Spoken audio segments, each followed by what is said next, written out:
Bonjour à tous, aujourd'hui je vais vous parler de mes performances au 4x4. Il y a quelques semaines j'ai voulu m'améliorer au 4x4, j'ai appris une nouvelle méthode appelée Yahoo. Cette méthode est très souvent utilisée par les professionnels en compétition, donc j'ai appris cette technique. Mais quand je faisais des chronos, mes temps étaient toujours entre 1 minute 30 et 1 minute 40. J'ai pris du temps à comprendre et à me familiariser avec ce type de résolution. Puis à force de résoudre des cubes, je faisais quelques temps en dessous de 1 minute 20.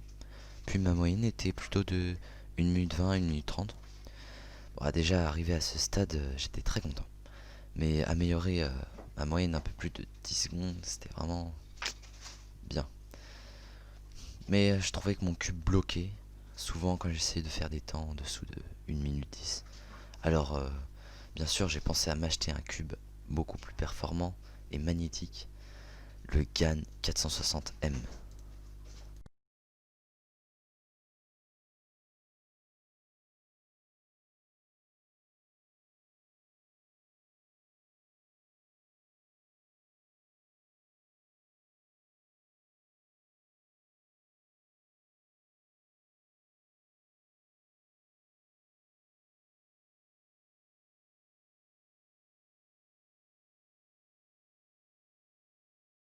Et donc non, je ne l'ai pas acheté comme ça, puisque ça vaut 50 balles.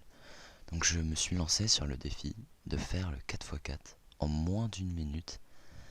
Donc à ce moment-là, mon record était de 1 minute 11. Pour information, battre son record de 10 secondes, c'est très difficile. Donc dans mon cas, j'ai dû faire des dizaines et des dizaines, voire une centaine de résolutions par jour pendant 2 semaines et demie, 3 semaines. Je battais mon record chaque fois un petit peu, d'un petit peu, et chaque jour, j'avais plus de chances de faire en dessous d'une minute.